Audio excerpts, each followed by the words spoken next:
से अगी युम में से मागी खुनी अखोई मैतै ना याम हाइनबा अमा लेदनबा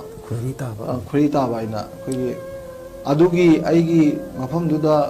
पोक्चदना चाउजरक्तना मंगदबो गाइते उजदना मंगलान मयाम इमुंदुगी मनुंद खंजदना लेबा लेतबा ngamjaba khara talaga pesa talaga tali dugi yung sabe abang ngam capacity sajadana yamna nungaiba punsiro lamagi manglan kaya mangna lebi yumdu o ka gan mai tharan aigi mangda aigi humang man sajar ku yumdu mai chakrabane mai chak matamda tunggi asam yam imungdugi angangi karigi isagi sugi nupigi angangi imagi ipagi loina muktu mai chakpada mairi oina yawramne aduga ngasi je mapona pham lamduda refugee oina mafam amada miyamna porpa potu charga hingine sigi leipak sida tha ani hena chalanbai sigi awaba se masi tha ani hena chalanba center gi lengakpa Marina Prime Minister wero, concerned Home Minister wero, adi mai makhada level State Home Minister wegera, adi Manipur na khwaidagi chawu Chief Minister Biren wegera, loina maksi khwaidagi phatta baidu weram. Khwaidagi phatta bhai tare. Ai di masida phaiga so aining dego. Imai ben me amna sorokta tumai sei thaka surge ba. That is more than 2 months go. Imai ben me amna sorokta tumai sorokta kana tumba nungai duin. तुबद नते थबक अमग लोना तोरिनी अदगी कइदुबैसु चैदुइनो कइदुबै चैदुइनो दि cookie मिलिटेस ने नोमै काथरे सिंगदगी Moina वांग लेनी खुंद कापसले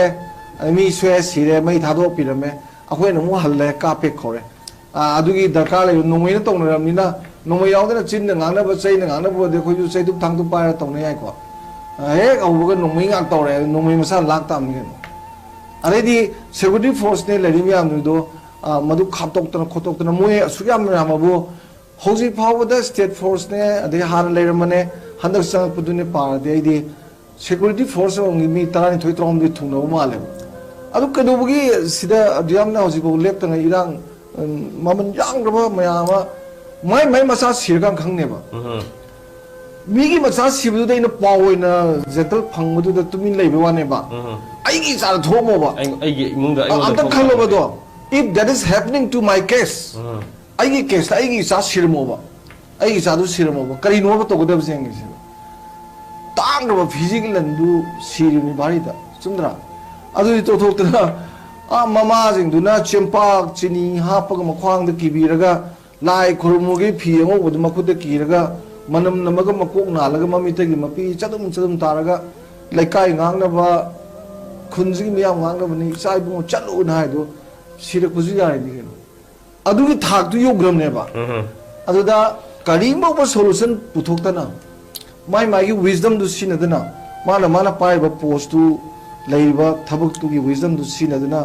प्रजादा नमित था अनि हेना वालबा मोइजिंगसिबु मियाम the drama सानबसे मोइजिंगसिबु मोइ इकाइ दमान अखोइदि मोइ वांगांगसि इकाइ बिलक्सुले मोइ केमि इकाइ फावदबरंदेबा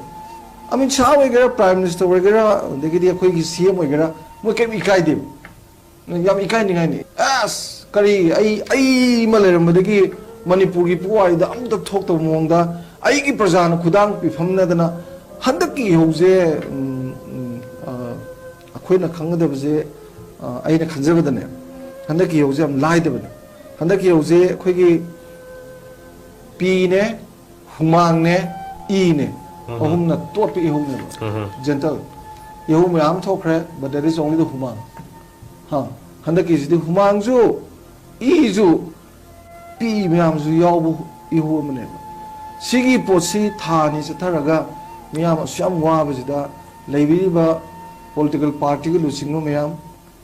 both national level regional level state level aduga maduda thabak tawbi ba myam adu makok oina thabak pubiri ba ibung oibema मोई म्याम जिना मसिदा तोबीबा पोसी अमुक्तंग तुम दाइज फजना खनबा जनतो को अमुक्तंग if that is happening to my case आइगी इचा सिरबा आइगी नुपी अंगांग सोरक ते हिपाबा आइना युमगी मई साखरबा युम लेत्रबा सेलिबा फिजिना लोयरबा सी मतमसदा आइना कदोगदगे ना अमुक्तंग खंजलदिना